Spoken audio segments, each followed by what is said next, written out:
Chapter 7. The Road to Revolution, 1763 to 1775. Victory in the 7 Years' War made Britain the master of a vastly enlarged imperial domain in North America. But victory, including the subsequent need to garrison 10,000 troops along the sprawling American frontier, was painfully costly. The London government therefore struggled after 1763 to compel the American colonists to shoulder some of the financial costs of empire. This change in British colonial policy reinforced an emerging sense of American political identity and helped to precipitate the American Revolution. The eventual conflict was by no means inevitable. Indeed, given the tightening commercial, military, and cultural bonds between colonies and mother country since the first crude settlements a century and a half earlier, it might be considered remarkable that the Revolution happened at all. The truth is that Americans were reluctant revolutionaries. Until late in the day, they sought only to claim the rights of Englishmen, not to separate from the mother country. But what began as a squabble about economic policies soon exposed irreconcilable differences between Americans and Britons over cherished political principles. The ensuing clash gave birth to a new nation. In a broad sense, America was a revolutionary force from the day of its discovery by Europeans. The New World nurtured new ideas about the nature of society, citizen, and government. In the Old World, many humble folk had long lived in the shadow of graveyards that contained the bones of their ancestors for 1,000 years past. Few people born into such changeless surroundings dared to question their social status. But European immigrants in the New World were not so easily subdued by the scowl of their superiors. In the American wilderness, they encountered a world that was theirs to make afresh. Two ideas in particular had taken root in the minds of the American colonists by the mid-18th century. One was what historians called republicanism. Looking to the models of the ancient Greek and Roman republics, exponents of republicanism defined a just society as one in which all citizens willingly subordinated their private, selfish interests to the common good. Both the stability of society and the authority of government thus depended on the virtue of the citizenry, its capacity for selflessness, self-sufficiency, and courage, and especially its appetite for civic involvement. By its very nature, republicanism was opposed to hierarchical and authoritarian institutions such as aristocracy and monarchy. A second idea that fundamentally shaped American political thought derived from a group of British political commentators known as radical Whigs. Widely read by the colonists, the Whigs feared the threat to the liberty posed by the arbitrary power of the monarch and his ministers relative to elected representatives in Parliament. The Whigs mounted withering attacks on the use of patronage and bribes by the king's ministers, symptoms of a wider moral failure in society that they called corruption, in the sense of rot or decay. The Whigs warned citizens to be on guard against corruption and to be eternally vigilant against possible conspiracies to denude them of their hard-won liberties. Together, Republican and Whig ideas predisposed the American colonists to be on hair-trigger alert against any threat to their rights. The circumstances of colonial life had done much to bolster those attitudes. Dukes and princes, barons and bishops were unknown in the colonies, while property ownership and political participation were relatively accessible. The Americans had also grown accustomed to running their own affairs, largely unmolested by remote officials in London. Distance weakens authority. Great distance weakens authority greatly. So it came as an especially jolting shock when Britain, after 1763, tried to enclose its American colonists more snugly in its grip. Britain's empire was acquired in a fit of absent-mindedness, an old saying goes, and there's much truth in the jest. Not one of the original 13 colonies, except Georgia, was formally planted by the British government. All the others were haphazardly founded by trading companies, religious groups, or land speculators. The British authorities nevertheless embraced a theory called mercantilism that justified their control over the colonies. Mercantilists believed that wealth was power and that a country's economic wealth, and hence its military and political power, could be measured by the amount of gold or silver in its treasury. To amass gold or silver, a country needed to export more than it imported. Possessing colonies thus conferred distinct advantages, because the colonies could both supply raw materials to the mother country, thereby reducing the need for foreign imports, and provide a guaranteed market for exports. The London government looked on the American colonists more or less as tenants. They were expected to furnish products needed in the mother country, such as tobacco, sugar, and ships' masts. To refrain from making for export certain products such as woolen cloth or beaver hats, to buy imported manufactured goods exclusively from Britain, and not to indulge in bothersome dreams of economic self-sufficiency, or worse, self-government. From time to time, Parliament passed laws to regulate the mercantilist system. The first of these, the Navigation Law of 1650, was aimed at rival Dutch shippers trying to elbow their way into the American carrying trade. Thereafter, all commerce flowing to and from the colonies could be transported only in British, including colonial vessels.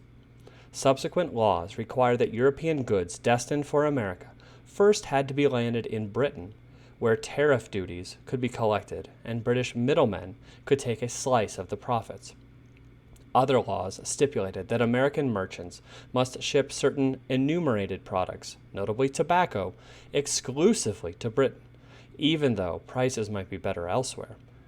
British policy also inflicted a currency shortage on the colonies. Because the colonists regularly bought more from Britain than they sold there, the difference had to be made up in hard cash. Every year, gold and silver coins, mostly earned in illicit trade with the Spanish and French West Indies, drained out of the colonies, creating an acute money shortage. To facilitate everyday purchases, the colonists resorted to butter, nails, pitch, and feathers for purposes of exchange. Currency issues came to a boil when dire financial need forced many of the colonies to issue paper money, which swiftly depreciated.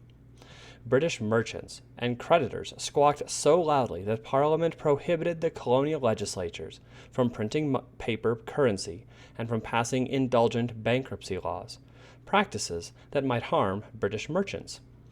The Americans grumbled that their welfare was being sacrificed for the well-being of British commercial interests.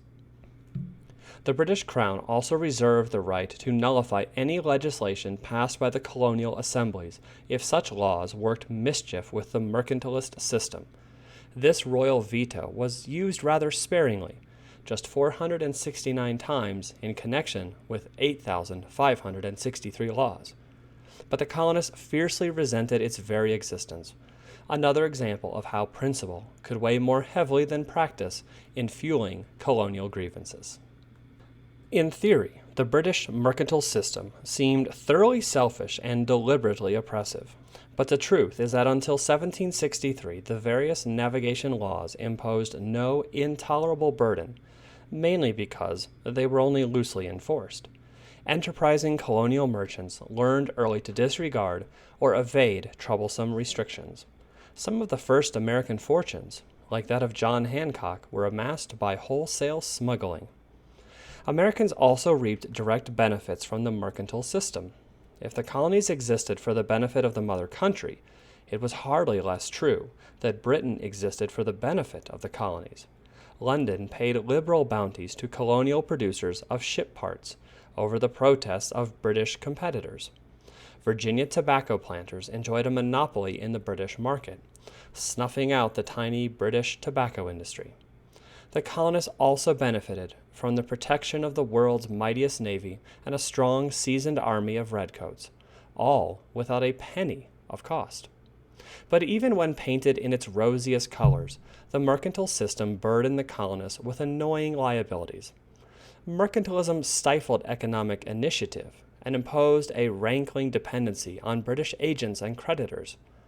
Most grievously, many Americans simply found the mercantilist system debasing. They felt used, kept in a state of perpetual economic adolescence, and never allowed to come of age. As Benjamin Franklin wrote in 1775, "We have an old mother that peevish is grown. She snubs us like children that scarce walk alone. she forgets we're grown up and have sense of our own. Revolution broke out, as Theodore Roosevelt later remarked, because Britain failed to recognize an emerging nation when it saw one.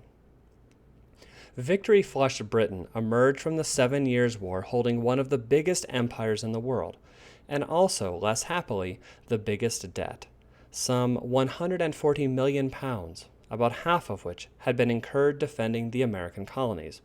To justify and service that debt, British officials now moved to redefine their relationship with their North American colonies. Prime Minister George Grenville first aroused the resentment of the colonists in 1763 by ordering the British Navy to begin strictly enforcing the navigation laws.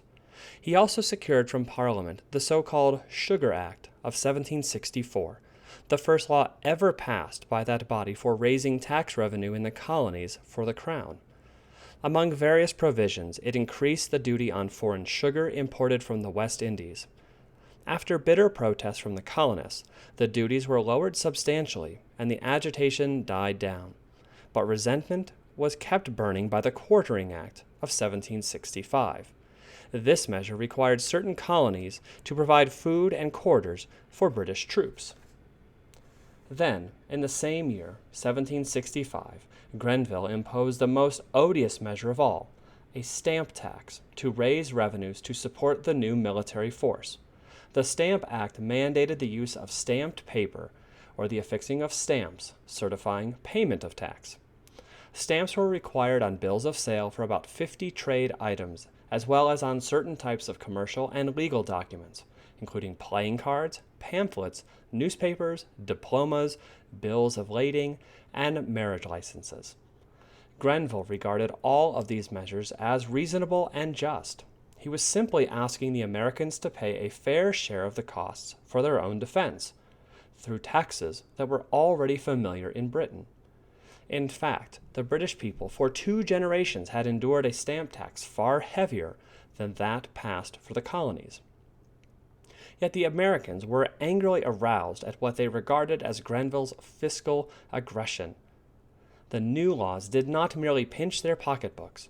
Far more ominously, Grenville also seemed to be striking at the local liberties they had come to assume as a matter of right.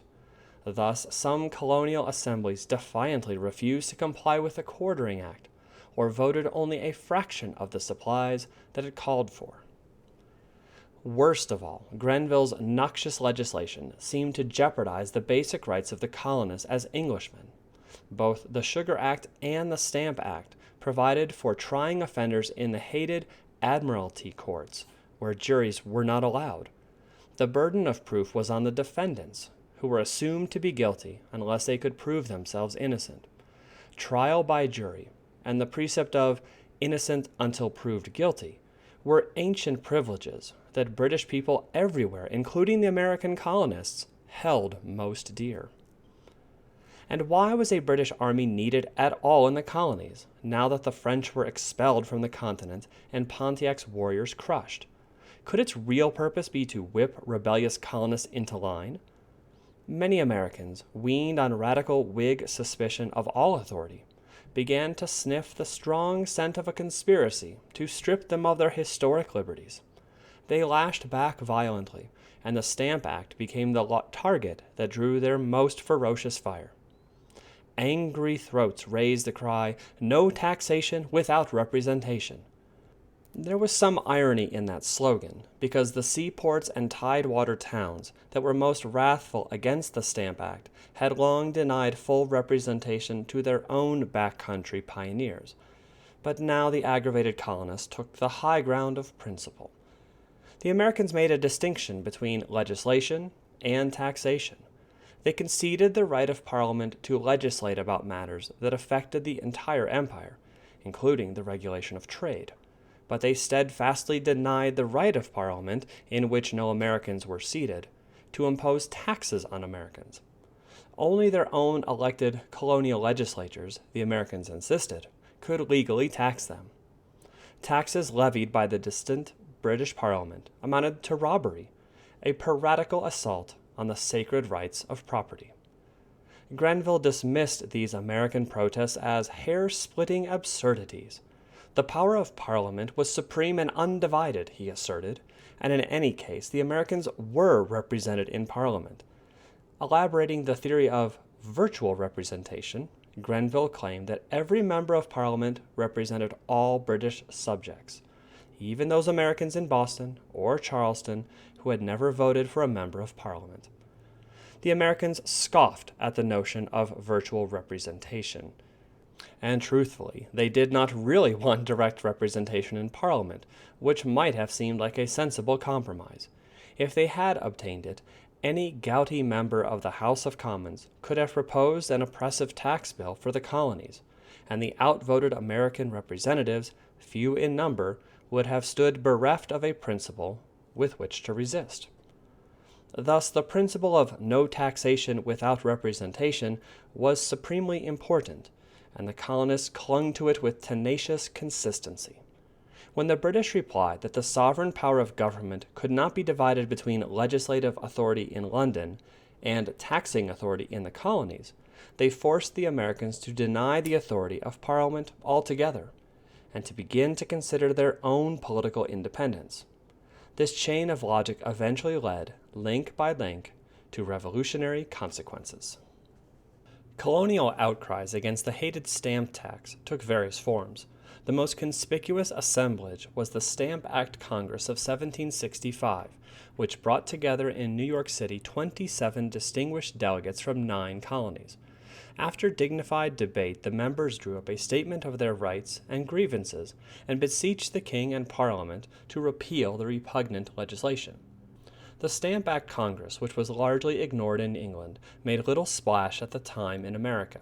Its ripples, however, began to erode sectional suspicions, for it brought together around the same table leaders from the different and rival colonies. It was one more halting but significant step toward intercolonial unity. More effective than the Congress was the widespread adoption of non-importation agreements against British goods. Woolen garments of homespun became fashionable, and the eating of lamb chops was discouraged so that the wool-bearing sheep would be allowed to mature. Non-importation agreements were in fact a promising stride toward union. They spontaneously united the American people for the first time in common action. Mobilizing in support of non-importation gave ordinary American men and women new opportunities to participate in colonial protests. Many people who had previously stood on the sidelines now signed petitions swearing to uphold the terms of the consumer boycotts. Groups of women assembled in public to hold spinning bees and make homespun cloth as a replacement for shunned British textiles. Such public defiance helped spread angry resistance throughout American colonial society. Sometimes violence accompanied colonial protests. Groups of ardent spirits, known as Sons of Liberty and Daughters of Liberty, took the law into their own hands. Crying liberty, property, and no stamps, they enforced the non-importation agreements against violators, often with a generous coat of tar and feathers. Patriotic mobs ransacked the houses of unpopular officials, confiscated their money, and hanged effigies of stamp agents on liberty poles. Shaken by colonial commotion, the machinery for collecting the tax broke down. On that dismal day in 1765, when the new act was to go into effect, the stamp agents had all been forced to resign, and there was no one to sell the stamps. While flags flapped at half-mast, the law was openly and flagrantly defied, or rather, nullified. England was hard hit. America then bought about 1/4 of all British exports, and about 1/2 of British shipping was devoted to the American trade. Merchants, manufacturers, and shippers suffered from the colonial non-importation agreements, and hundreds of laborers were thrown out of work. Loud demands converged on Parliament for repeal of the Stamp Act, but many of the members could not understand why 7.5 million Britons had to pay heavy taxes to protect the colonies, whereas some 2 million colonists refused to pay for only 1/3 of the cost of their own defense. After a stormy debate, Parliament in 1766 grudgingly repealed the Stamp Act. grateful residents of New York erected a leaden statue to King George III. But American rejoicing was premature. Having withdrawn the Stamp Act, Parliament in virtually the same breath provocatively passed the Declaratory Act, reaffirming Parliament's right to bind the colonies in all cases whatsoever. The British government thereby drew its line in the sand. It defined the constitutional principle it would not yield, absolute and unqualified sovereignty over its North American colonies. The colonists had already drawn their own battle line by making it clear that they wanted a measure of sovereignty of their own and would undertake drastic action to secure it. The stage was set for a continuing confrontation. Within a few weeks, that statue of King George would be melted into thousands of bullets to be fired at his troops. Control of the British ministry was now seized by the gifted but erratic Charles Townshend, a man who could deliver brilliant speeches in Parliament even while drunk. Rashly promising to pluck feathers from the colonial goose with a minimum of squawking, he persuaded Parliament in 1767 to pass the Townshend Acts. The most important of these new regulations was a light import duty on glass, white lead, paper, paint, and tea. Townshend, seizing on a dubious distinction between internal and external taxes, made this tax, unlike the stamp tax, an indirect customs duty payable at American ports. But to the increasingly restless colonists, this was a phantom distinction. For them, the real difficulty remained taxes, in any form, without representation. Flushed with their recent victory over the stamp tax, the colonists were in a rebellious mood. The impost on tea was especially irksome, for an estimated 1 million people drank the refreshing brew twice a day. The new Townshend revenues, worse yet, were to be earmarked to pay the salaries of the royal governors and judges in America. From the standpoint of efficient administration by London, this was a reform long overdue. But the ultra-suspicious Americans, who had beaten the royal governors into line by controlling the purse, regarded Townshend's tax as another attempt to enchain them. Their worst fears took on greater reality when the London government, after passing the Townshend taxes, suspended the legislature of New York in 1767 for failure to comply with the Quartering Act. Non-importation agreements, previously potent, were quickly revived against the Townshend Acts, but they proved less effective than those devised against the Stamp Act. The colonists, again enjoying prosperity, took the new tax less seriously than might have been expected, largely because it was light and indirect. They found, moreover, that they could secure smuggled tea at a cheap price, and consequently smugglers increased their activities, especially in Massachusetts. British officials, faced with a breakdown of law and order, landed 2 regiments of troops in Boston in 1768. Many of the soldiers were drunken and profane characters. Liberty-loving colonists, resenting the presence of the red-coated ruffians, taunted the bloody backs unmercifully. A clash soon erupted.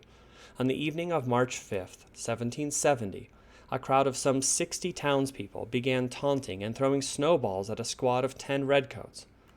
The Bostonians were still angry over the death of an 11-year-old boy, shot 10 days earlier during a protest against a merchant who had defied the colonial boycott of British goods. Acting apparently without orders, but nervous and provoked by the jeering crowd, the troops opened fire and killed or wounded 11 citizens, an event that became known as the Boston Massacre. One of the first to die was Crispus Attucks, described by contemporaries as a powerfully built runaway mulatto and a leader of the mob. Both sides were in some degree to blame, and in the subsequent trial, in which future President John Adams served as defense attorney for the soldiers, only 2 of the redcoats were found guilty of manslaughter. The soldiers were released after being branded on the hand. By 1770, King George III, then only 32 years old, was strenuously attempting to assert the power of the British monarchy. He was a good man in his private morals, but he proved to be a bad ruler. Earnest, industrious, stubborn, and lustful for power, he surrounded himself with cooperative yes-men, notably his corpulent Prime Minister, Lord North. The ill-timed Townshend Acts had failed to produce revenue, though they did produce near rebellion. Net proceeds from the tax in 1 year were a paltry £295, while in that same year Britain's military costs in the colonies had mounted to £170,000. Non-importation agreements, though feebly enforced, were pinching British manufacturers. The government of Lord North, bowing to various pressures, finally persuaded Parliament to repeal the Townshend revenue duties.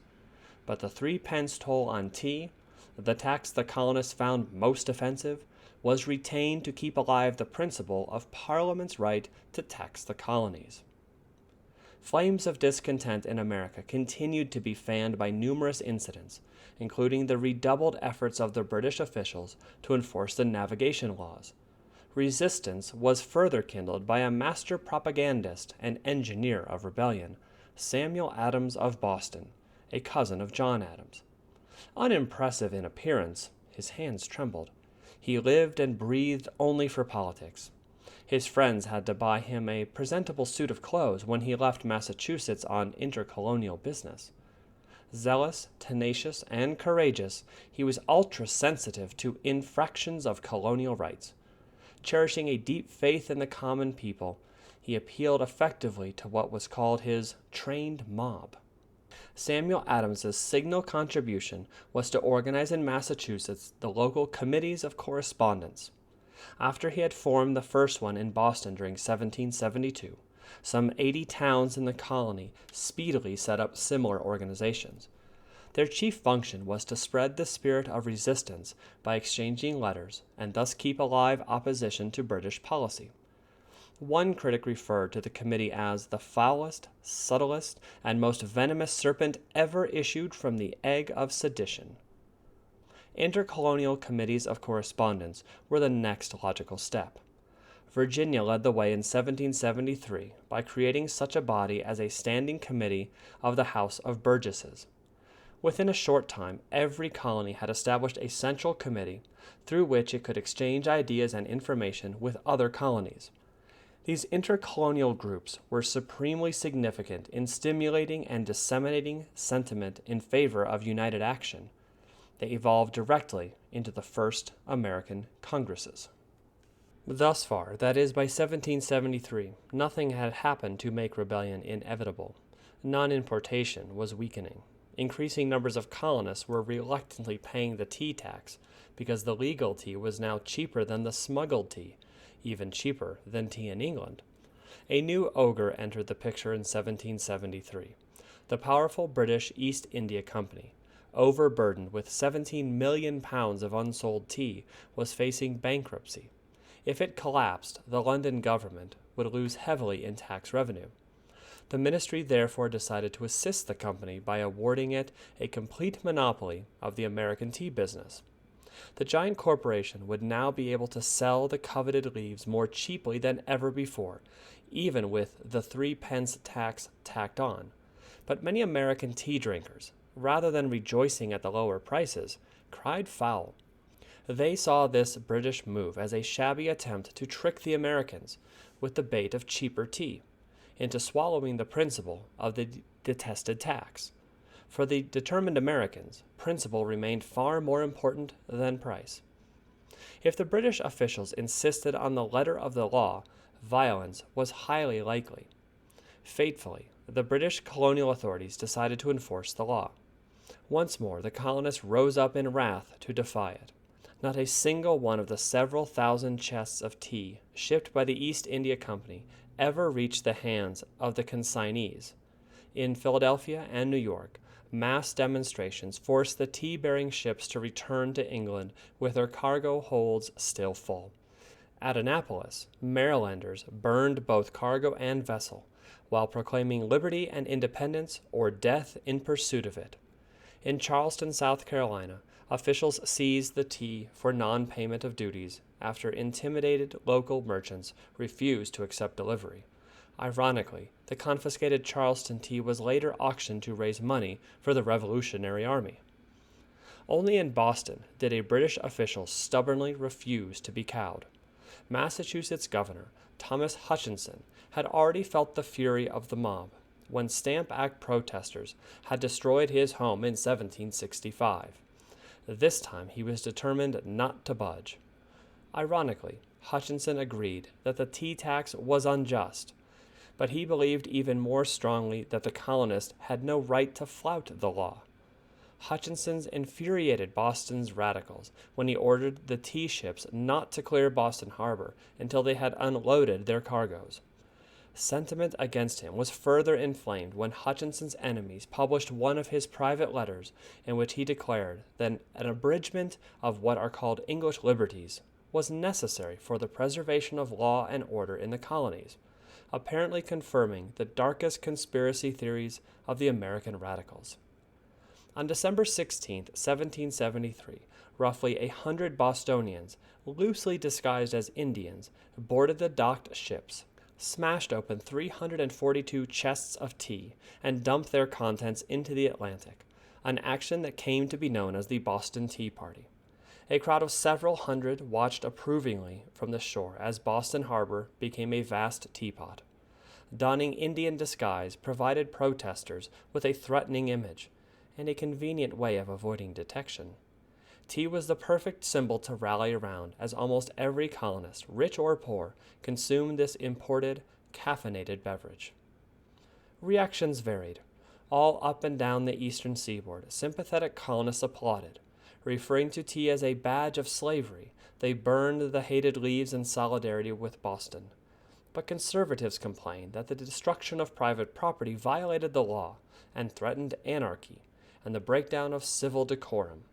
Hutchinson, chastened and disgusted with the colonies, retreated to Britain, never to return.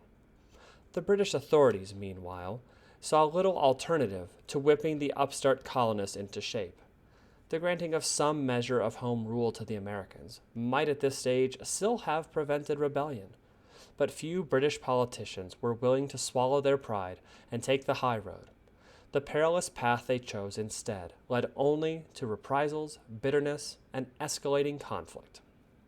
An irate Parliament responded speedily to the Boston Tea Party with measures that brewed a revolution. By huge majorities in 1774, it passed a series of acts designed to chastise Boston in particular and Massachusetts in general. They were branded in America as the Massacre of American Liberty. Most drastic of all was the Boston Port Act. It closed the tea-stained harbor until damages were paid and order could be ensured. By other intolerable acts, as they were called in America, many of the chartered rights of colonial Massachusetts were swept away. Restrictions were likewise placed on the precious town meetings, contrary to previous practice. Enforcing officials who killed colonists in the line of duty could now be sent to Britain for trial. There, suspicious Americans assumed, the officials would be likely to get off scot-free. Particularly intolerable to Bostonians was a new quartering act, which gave local authorities the power to lodge British soldiers anywhere, even in private homes. By a fateful coincidence, the intolerable acts were accompanied in 1774 by the Quebec Act. Passed at the same time, it was erroneously regarded in English-speaking America as part of the British reaction to the turbulence in Boston. Actually, the Quebec Act was a good law in bad company. For many years, the British government had debated how it should administer the 60,000 or so conquered French subjects in Canada, and it had finally framed this far-sighted and statesmanlike measure. The French were guaranteed their Catholic religion. They were also permitted to retain many of their old customs and institutions, which did not include a representative assembly or trial by jury in civil cases. In addition, the old boundaries of the province of Quebec were now extended southward all the way to the Ohio River. The Quebec Act, from the viewpoint of the French Canadians, was a shrewd and conciliatory measure. If Britain had only shown as much foresight in dealing with its English-speaking colonies, it might not have lost them. But from the viewpoint of the American colonists as a whole, The Quebec Act was especially noxious. All the other intolerable acts slapped directly at Massachusetts, but this one had a much wider range. By sustaining unrepresentative assemblies and denials of jury trials, it seemed to set a dangerous precedent in America. It alarmed land speculators, who were distressed to see the huge trans-Allegheny area snatched from their grasp. It aroused anti-Catholics, who were shocked by the extension of Roman Catholic jurisdiction southward into a huge region that had once been earmarked for Protestantism, a region about as large as the 13 original colonies. One angry Protestant cried that there ought to be a jubilee in hell over this enormous gain for popery. American dissenters responded sympathetically to the plight of Massachusetts. It had put itself in the wrong by the violent destruction of the tea cargoes. Now Britain had put itself in the wrong by brutal punishment that seemed far too cruel for the crime. Flags were flown at half-mast throughout the colonies on the day that the Boston Port Act went into effect, and sister colonies rallied to send food to the stricken city. Rice was shipped even from faraway South Carolina. Most memorable of the responses to the intolerable acts was the summoning of the First Continental Congress in 1774. It was to meet in Philadelphia to consider ways of redressing colonial grievances. 12 of the 13 colonies, with Georgia alone missing, sent 55 well-respected men, among them Samuel Adams, John Adams, George Washington, and Patrick Henry. Intercolonial frictions were partially melted away by social activity after working hours. In 54 days, George Washington dined at his own lodgings only 9 times. The First Continental Congress deliberated for 7 weeks, from September 5th to October 26, 1774. It was not a legislative, but a consultative body, a convention rather than a congress. John Adams played a stellar role. Eloquently swaying his colleagues to a revolutionary course, he helped defeat by the narrowest of margins a proposal by the moderates for a species of American Home Rule under British direction. After prolonged argument, the Congress drew up several dignified papers. These included a ringing Declaration of Rights, as well as solemn appeals to other British American colonies, to the King, and to the British people. The most significant action of the Congress was the creation of the Association. Unlike previous non-importation agreements, the Association called for a complete boycott of British goods, non-importation, non-exportation, and non-consumption. Yet it is important to note that the delegates were not yet calling for independence. They sought merely to repeal the offensive legislation and return to the happy days before parliamentary taxation. If colonial grievances were redressed, well and good. If not, the Congress was to meet again in May 1775. Resistance had not yet ripened into open rebellion. But the fatal drift toward war continued. Parliament rejected the Congress's petitions. In America, chickens squawked, and tar kettles bubbled as violators of the association were tarred and feathered. Muskets were gathered. Men began to drill openly, and a clash seemed imminent. In April 1775, the British commander in Boston sent a detachment of troops to nearby Lexington and Concord. They were to seize stores of colonial gunpowder and also to bag the rebel ringleaders, Samuel Adams and John Hancock. At Lexington, the colonial Minutemen refused to disperse rapidly enough, and shots were fired that killed 8 Americans and wounded several more. The affair was more the Lexington massacre than a battle. The Redcoats pushed on to Concord, where they were forced to retreat by the rough and ready Americans, whom Emerson immortalized. By the rude bridge that arched the flood, their flag to April's breeze unfurled. Here once the embattled farmers stood, and fired the shot heard round the world. The bewildered British, fighting off murderous fire from militiamen crouched behind thick stone walls, finally regained the sanctuary of Boston. Licking their wounds, they could count about 300 casualties, including some 70 killed. Britain now had a war on its hands.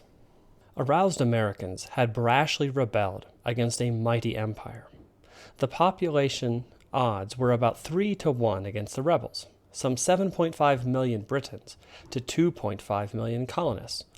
The odds in monetary wealth and naval power overwhelmingly favored the mother country.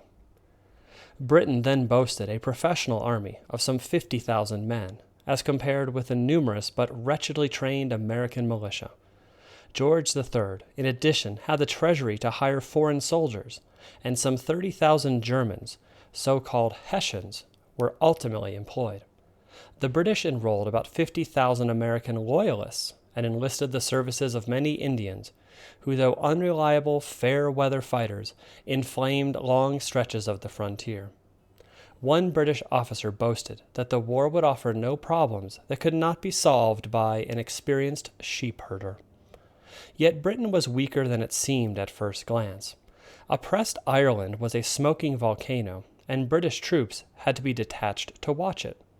France, bitter from its recent defeat, was awaiting an opportunity to stab Britain in the back. The London government was confused and inept.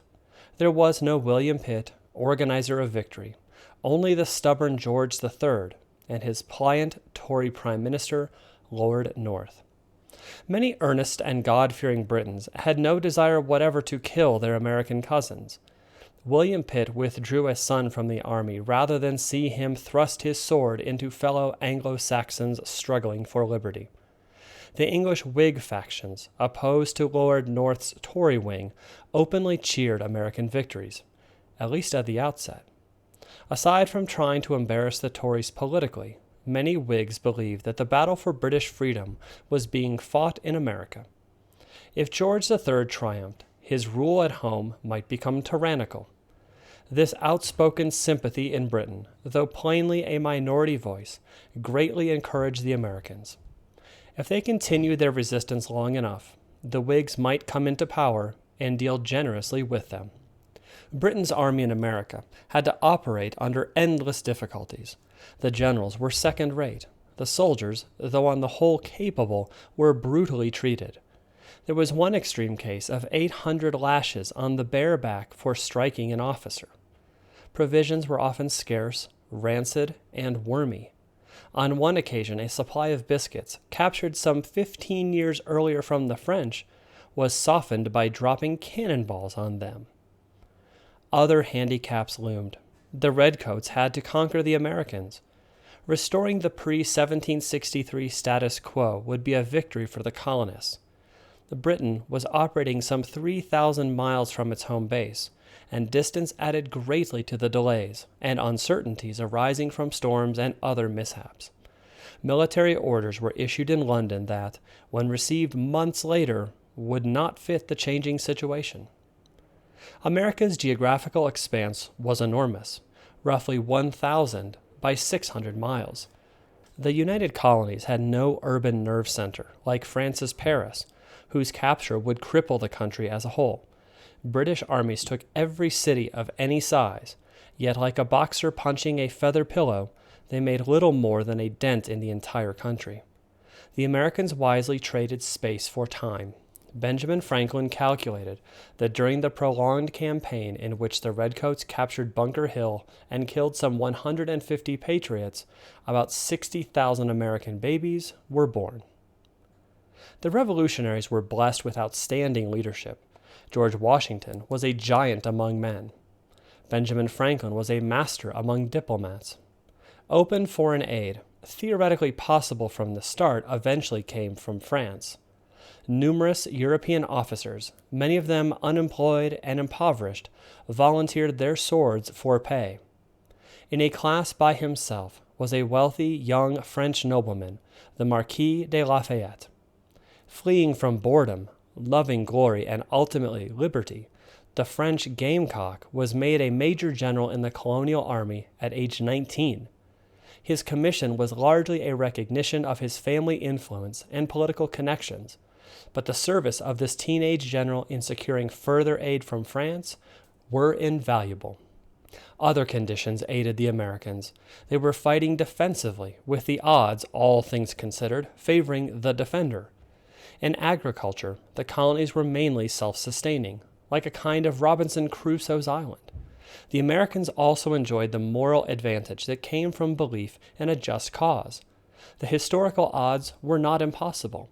Other peoples had triumphed in the face of greater obstacles: Greeks against Persians, Swiss against Austrians, Dutch against Spaniards. Yet the American rebels were badly organized for war. From the earliest days, they had been almost fatally lacking in unity, and the new nation lurched forward uncertainly, like an uncoordinated centipede. Even the Continental Congress, which directed the conflict, was hardly more than a debating society, and it grew feebler as the struggle dragged on. Their Congress now is quite disjointed, gibbed an English satirist, since gibbets, gallows, are for them appointed. The disorganized colonists fought almost the entire war before adopting a written constitution, the Articles of Confederation, in 1781. Jealousy everywhere raised its hideous head. Individual states, proudly regarding themselves as sovereign, resented the attempts of Congress to exercise its flimsy powers. Sectional jealousy boiled up over the appointment of military leaders. Some distrustful New Englanders almost preferred British officers to Americans from other sections. Economic difficulties were nearly insuperable. Metallic money had already been heavily drained away. A cautious Continental Congress, unwilling to raise anew the explosive issue of taxation, was forced to print Continental paper money in great amounts. As this currency poured from the presses, it depreciated until the expression, "not worth a Continental," became current. One barber contemptuously papered his shop with the near worthless dollars. The confusion proliferated when the individual states were compelled to issue depreciated paper money of their own. Inflation of the currency inevitably skyrocketed prices. Families of the soldiers at the fighting front were hard hit, and hundreds of anxious husbands and fathers deserted. Debtors easily acquired handfuls of the quasi-worthless money and gleefully paid their debts without mercy, sometimes with the bayonets of the authorities to back them up. Basic military supplies in the colonies were dangerously scanty. While many families and towns did own firearms, widespread militia service meant men needed weapons for training. The colonists had long relied heavily on Britain for troops, armaments, and military subsidies during expensive wars against Indians, France, and Spain. The rebels were caught in an unavoidable trap. At the very moment that the supply of British funds and war material evaporated, the cost of home defense mounted. Sufficient stores of gunpowder, cannon, and other armaments, let alone ships to transport them, could not be found. Among the reasons for the eventual alliance with France was the need for a reliable source of essential military supplies. Other shortages bedeviled the rebels. At Valley Forge, Pennsylvania, shivering American soldiers went without bread for 3 successive days in the cruel winter of 1777 to 1778. In one Southern campaign, some men fainted for lack of food. Manufactured goods were also generally in short supply in agricultural America, and clothing and shoes were appallingly scarce. The path of the patriot fighting men was often marked by bloody snow. At frigid Valley Forge, during one anxious period, 2,800 men were barefooted or nearly naked. Woolens were desperately needed against the wintry blasts, and in general, the only real uniform of the colonial army was uniform raggedness. During a grand parade at Valley Forge, some of the officers appeared wrapped in woolen bed covers. One Rhode Island unit was known as the Ragged, Lousy, Naked Regiment. American militiamen were numerous but also highly unreliable. Able-bodied American males, perhaps several 100,000 of them, had received rudimentary training, but poorly trained plowboys could not stand up in the open field against professional British troops advancing with bare bayonets. Many of these undisciplined warriors would, in the words of Washington, fly from their own shadows. At the same time, deadly smallpox outbreaks ravaged the army, further weakening forces. Women played a significant part in the Revolution. Many maintained farms and businesses while their fathers and husbands fought. Large numbers of female camp followers accompanied the American army, cooking and sewing for the troops in return for money and rations. One Massachusetts woman dressed in men's clothing and served in the army for 17 months. A few thousand regulars, perhaps 7,000 or 8,000 at the war's end, were finally whipped into shape by stern drill masters. Notably among them was an organizational genius, the salty German Baron von Steuben. He spoke no English when he reached America, but he soon taught his men that bayonets were not for broiling beefsteaks over open fires. As they gained experience, these soldiers of the Continental line more than held their own against crack British troops. Blacks also fought and died for the American cause. Although many states initially barred them from militia service, by war's end more than 5,000 blacks had enlisted in the American armed forces. The largest contingents came from the northern states with substantial numbers of free blacks. Blacks fought at Trenton, Brandywine, Saratoga, and other important battles. Some, including Prince Whipple, later immortalized in Emanuel Lutz's famous painting, Washington Crossing the Delaware, became military heroes. Others served as cooks, guides, spies, drivers, and road builders. African Americans also served on the British side.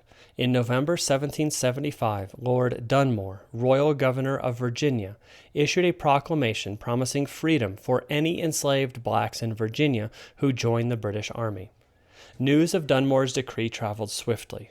Virginia and Maryland tightened slave patrols, but within 1 month, 300 slaves had joined what came to be called Lord Dunmore's Ethiopian Regiment. In time, thousands of blacks fled plantations for British promises of emancipation. When one of James Madison's slaves was caught trying to escape to the British lines, Madison refused to punish him for coveting that liberty, that white Americans proclaimed the right and worthy pursuit of every human being.